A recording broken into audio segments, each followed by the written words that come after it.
बिहार में बीपीएससी शिक्षिका ने अपने प्रेमी संग एक बेटे की हत्या कर दी है।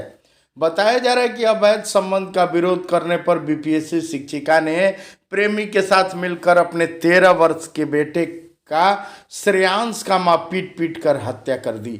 शव को ठिकाने लगाने के लिए कार में रखकर बेढना के पास 4 लेन ओवरब्रिज के निकट झाड़ी में फेंक ज्वलनशील पदार्थ छिड़क कर आग लगा दी।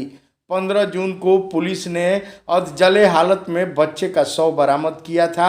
इस मामले में पुलिस ने बच्चे की मां बीपीएससी शिक्षिका रोमा कुमारी, जो बिहार के बाग में तैनात है, उसे गिरफ्तार कर लिया है। रोमा कुमारी अररिया जिले के रानीगंज की रहने वाली है, जबकि उसका प्रेमी निर्मल पासवान रोहतास के ट्रेनिंग कॉलेज के प्रधानाध्यापक के पद पर तैनात है। रोमा की मुलाकात ट्रेनिंग के दौरान निर्मल से हुई थी। प्रेमी निर्मल फरार बताया जा रहा है। वहीं घटना में प्रयुक्त 4 पहिया वाहन, जिस रस्सी से बच्चे का हाथ पैर बांधा गया था, वह भी बरामद कर लिया गया है। पुलिस ने 3 मोबाइल फोन भी जब्त किया है, जिससे पता लगाया जा रहा है। बताते चलें कि यह मामला पूरा चर्चे में है। घटना तब हुई जब प्रेम संबंध में रोड़ा बन रहा था बच्चा। बताया जा रहा है कि बेटा हमेशा प्रेम संबंध का विरोध करता था। उन्होंने बताया कि निर्मल पासवान और रोमा कुमारी के बीच अवैध प्रेम संबंध था। यह बात रोमा कुमारी के उसी 13 वर्षीय बच्चे श्रेयांश को पसंद नहीं था, जिसका वह विरोध करता था। उसका विरोध करना रोमा और उसके प्रेमी को खटकता था। यही कारण था कि हत्या कर घटना को अंजाम दे दिया गया। बहुत बड़ी खबर, बीपीएससी शिक्षक जो शिक्षिका है उसका कारनामा सामने आ रहा है। बताया जा रहा है कि अपने ही पैदा किए हुए 13 वर्षीय बच्चे श्रेयांश की हत्या कर वह शिक्षिका, एक माँ जो थी, वह अपने पुत्र का ऐसे बेरहमी से हत्या करके उसको जलाने का कोशिश किया, जिसको पुलिस ने अधजला शव को बरामद कर लिया है, जो लगातार चर्चा का विषय बना हुआ है। इधर एक और बहुत बड़ी खबर सामने आ रही है कि नियोजित शिक्षक अगले 21 जून से होने वाले आंदोलन से अलग रहेंगे। बताया जा रहा है कि नियोजित शिक्षकों को अब प्रोन्नति सरकार दे रही है, इसीलिए इनको आवश्यकता नहीं है आंदोलन करने की। विशिष्ट शिक्षकों का कैडर बदलने के बाद भी सेवा निरंतरता दिलाने के लिए कुछ नेताजी लोग कह रहे हैं, जिसको लेकर विशिष्ट शिक्षकों का आंदोलन अब 21 जून से शुरू हो रहा है। बताते चलें कि नियोजित शिक्षकों को नीतीश कुमार जी ने कहा था हम ही ने दिया है, हम ही देंगे, जिसको लेकर वो लोग अलग है। अभी अभी बिहार के नियोजित शिक्षकों को लेकर एक बड़ी खबर सामने आ रही है। बताया जा रहा है कि कुछ नेतागण लोग मिलकर और कुछ विशिष्ट शिक्षकों का जो समूह है, वो सारे लोग मिलकर और सक्षमता परीक्षा देने की बातें मामूली परीक्षा कहकर और नियोजित शिक्षकों को बरगला रहे हैं कि सेवा निरंतरता का लाभ मिल जाएगा, ये लाभ मिल जाएगा, वो लाभ मिल जाएगा, ग्रेड पे मिल जाएगा, वेतनमान मिल जाएगा। तो आप अगर सभी नियोजित जो शिक्षक हैं वो अगर इस सब के चक्कर में पड़ गए तो आप समझ लीजिए अगर फंस गए। अगर आप बिहार के नियोजित शिक्षक हैं, 20 साल 22 साल से जो शिक्षक बने हुए हैं, नियोजित शिक्षक हैं, आपका अगर अब तक वह नियोजन इकाई से जुड़ना बरकरार है, तो अगर आप मामूली परीक्षा के चक्कर में आप फंस गए तो समझ लीजिए कि आपका ग्रेड पे चला जाएगा, वेतनमान चला जाएगा और आप न घर के रहेंगे न विशाले सनम, यानी कि आप रोएंगे, पछताएंगे, कोई भी आपको कहने वाला नहीं रहेगा, कोई भी आपका आंसू पोंछने वाला नहीं रहेगा। यह बातें नियोजित शिक्षक कहते नजर आ रहे हैं। नियोजित शिक्षकों का जो कहना है, जो अभी भी खाँटी नियोजित शिक्षक बने हुए हैं, जो 20 साल से, 22 साल से, 18 साल से, 15 साल से लगातार नौकरी कर रहे हैं। निकाय में शिक्षक हैं, अभी भी हैं। सक्षमता 1 हो गया, सक्षमता 2 हो गया, और वे लोग जो लोग फॉर्म नहीं भरे, शांति से, सुकून से अपने बाल बच्चों को पढ़ा रहे हैं और नियोजित शिक्षक बने हुए हैं, नौकरी कर रहे हैं। जिनको लंद फंद से कोई मतलब नहीं है, जिनको राज्यकर्मी नहीं बनना है, जिनको धरना प्रदर्शन में नहीं जाना है, जिनको लाठी नहीं खाना है, जो शांति प्रिय हैं और स्कूल चुपचाप आना है और स्कूल में पढ़ाना है, स्कूल पढ़ा के और चुपचाप घर जाना है। अगर 60 तक ज़िंदगी गुजर बसर अच्छे से, सुकून से करना है तो नियोजित रहिए। यह अपील बिहार के नियोजित शिक्षकों का है। बताते चलें कि अभी जो नेताजी लोग, जो आज से 1 साल पहले, 1.5 साल पहले, जो के पाठक जी के ज़माना में लगातार कह रहे थे कि मामूली परीक्षा मत दीजिए, बीपीएससी से आप बहाल मत होइए, वहीं सक्षमता के परीक्षा को देना साजिश है, साजिश के शिकार मत होइए। वही नेताजी लोग आज लगातार कह रहे हैं कि सेवा निरंतरता की मांग की गई है। सभी सेवा निरंतरता दे दी जाएगी तो सभी लोग सक्षमता का परीक्षा पास कर जाएंगे, मामूली परीक्षा दे देंगे। अगर इसमें अगर आप फंस गए, नियोजित शिक्षक हैं, बचे हुए हैं, किसी भी तरीक़ा से बचे हुए हैं, अगर भाग्य भरोसे बच गए या किसी दिक्कत में आकर बच गए, तबीयत खराब होने के वजह से बच गए, या जैसे भी माता रानी ने आपको बचा दिया, आप नियोजित शिक्षक अभी भी हैं, तो आपके बल्ले बल्ले हैं, आपको ग्रेड पे है, आपको वेतनमान है। भूल मत जाइएगा, नहीं तो पछताइएगा कि कभी आप नियोजित शिक्षक रहे हैं। यह एक रासायनिक क्रिया है। आपको बता दें कि जिस तरह चावल से भात बन जाता है तो भात से फिर से चावल नहीं बन सकता, उसी तरह आप अगर एक बार नियोजन इकाई से इस्तीफा दे दिए, एनओसी दे दिए, एफिडेविट लगा दिए और आपको नियुक्ति पत्र मिल गया, तो वह नियुक्ति पत्र ही इस्तीफा मान लिया जाता है और नई ज्वाइनिंग होगी। जिस रजिस्टर में आप रोज़ अटेंडेंस बनाते हैं, मैनुअली रूप से हाथ से अटेंडेंस बनाते हैं, उसी में आपको योगदान करना होगा।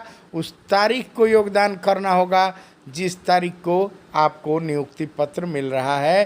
पुराना नौकरी आपका जय जय सिया राम हो गया, पुराना नौकरी आपका समाप्त उसी दिन हो गया जिस दिन आपको नियुक्ति पत्र मिल गई।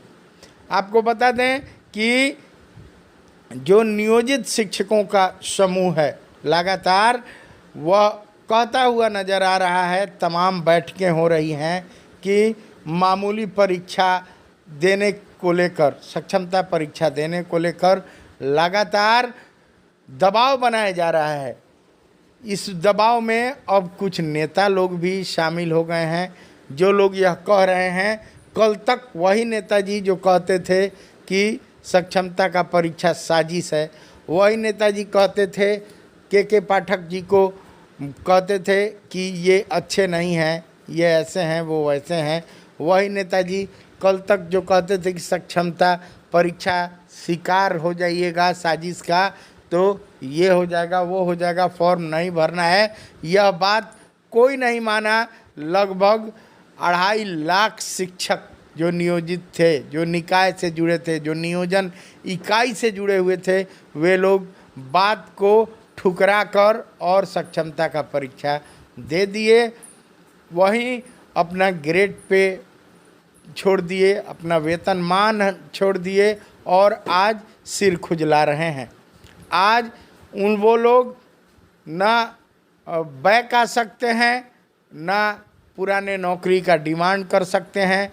जब तक चुनाव नहीं हुआ है तब तक उनको तमाम तरह के कहे जा रहे हैं बातें तमाम तरह के ख्याली पुलाव पकाए जा रहे हैं। यह कहना नियोजित शिक्षकों का है। नियोजित शिक्षकों का जो समूह है वह लगातार बैठक कर रहा है। यह बैठक पटना के गांधी मैदान में संपन्न हुई, जिसमें तमाम नियोजित शिक्षकों के वरीय जो सदस्य हैं उन लोगों का एक मांग है कि सक्षमता का परीक्षा जो भी नियोजित शिक्षक है वह देगा तो फंस सकता है।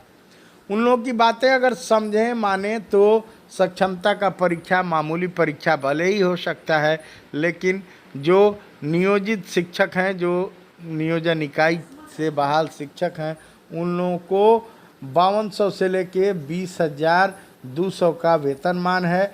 वहीं ग्रेड पे है 2000 का।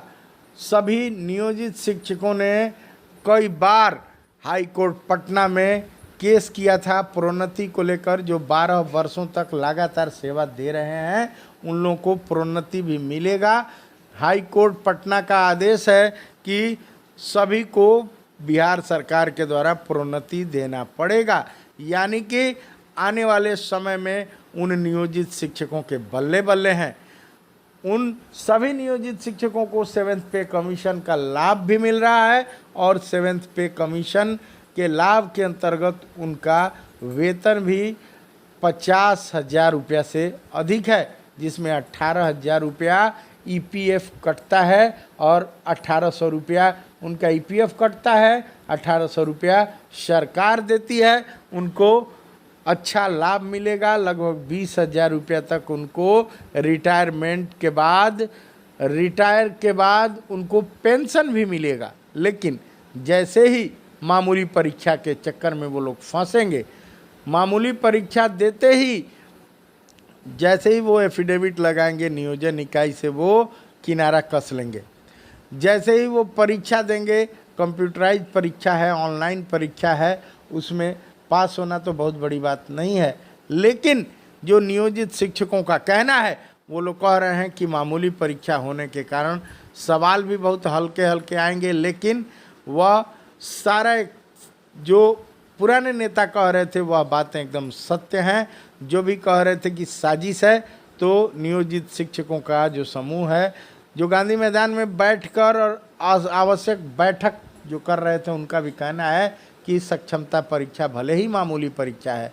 नीतीश कुमार जी जो बिहार के यशस्वी मुख्यमंत्री हैं, सबसे तेज तर्रार मुख्यमंत्री हैं, अब तक के सबसे पढ़े लिखे मुख्यमंत्री हैं, उन्होंने कहा था कि मामूली परीक्षा है। तो बात तो सत्य है कि यह मामूली परीक्षा है, लेकिन आपका यह परीक्षा ग्रेड पे ले लेगा, आपका वेतनमान ले लेगा, आपका जो भी बिहार के शिक्षा मंत्री जी ने सदन में कह भी दिया है कि यह पद जो हैं विशिष्ट शिक्षक का पद, यह सृजित हुए हैं 7th पे कमीशन के बाद।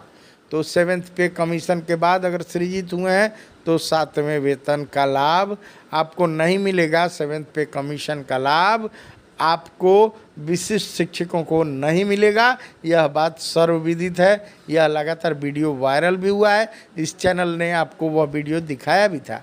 वहीं 8th पे कमीशन उसी को मिलेगा जिसको 7th पे कमीशन मिला हुआ है।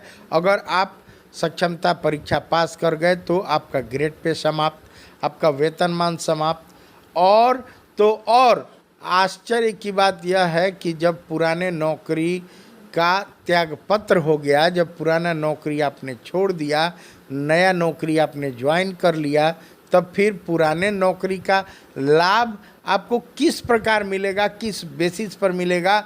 लोग कह रहे हैं कि सेवा निरंतरता का लाभ मिलेगा।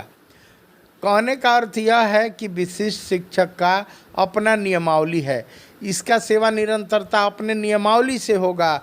और पुराने नौकरी नियोजन इकाई में जो आप थे, यह नियोजन इकाई स्वतंत्र इकाई है, यह पंचायत की निकाय है, यह नगर की नियोजन इकाई है, यह प्रखंड की नियोजन इकाई है, यह अलग स्वायत्त स्वतंत्र संस्था है। वहीं जो राज्यकर्मी बनाने की बात हो रही है, विशिष्ट शिक्षक नियमावली 2023 में बना है, उसके तहत आपको निरंतरता का लाभ मिलेगा, उसके तहत आपको वेतन संरक्षण का लाभ मिलेगा, आपको वेतनमान नहीं मिलेगा। यह बातें नियोजित शिक्षकों के समूह का कहना है।